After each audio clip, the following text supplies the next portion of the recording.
Hi, I'm Tanya Peterson with the Anxiety Schmanxiety blog on HealthyPlace.com. And I'm here to share with you another anxiety beating technique that you might want to try.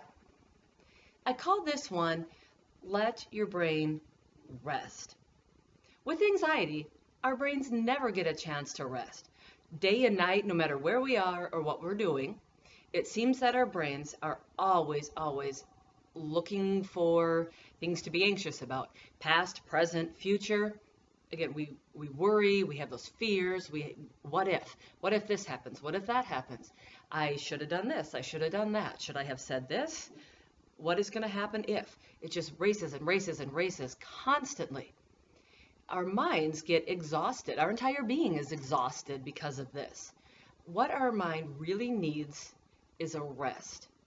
That anxious brain needs to just be able to settle down. Now, with anxiety, that's easier said than done. Our brains just naturally don't want to rest. They go and go and go. So how do we get them to slow down and be calm? One way, you've probably heard of this, is meditation, where you sit quietly, maybe in a dark room, your eyes closed, and you breathe, and you just concentrate on calming down. That's great. It really is effective, but it's not always easy to do with anxiety. Because with anxiety, we have this energy. Our brain wants to just go, go, go, go, think and think and think. So sitting down and doing nothing can be really hard to do.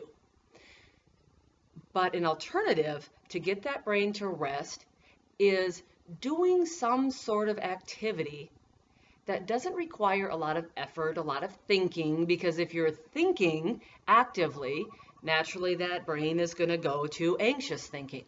So you want it to be calm, but you want to be able to focus on something, to do something. Something like painting. I was painting a house recently, and it was terrific. All I had to do was with the paintbrush back and forth, just paint, and I found it to be really calming. Now, we can't always run out and paint a house, but there's activities like coloring in a coloring book, coloring something called mandalas. Those are geometric shapes that can be really soothing and calming. Any kind of coloring book, really. You can print stuff offline. Or watercolor paints.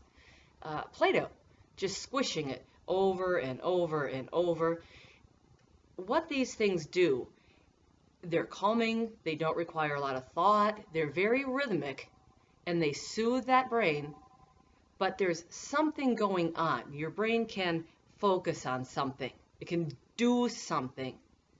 And it's that doing, but doing something repetitive and calming, that helps settle the brain. Now, like any anxiety beating technique, it takes time and practice, but it's well worth it if it brings that calming, soothing feeling to your brain. And the more you do it, the more the brain can rest, the less anxious it becomes over time. So give it a try. See if it works for you. Thank you for listening, and I'll see you next time.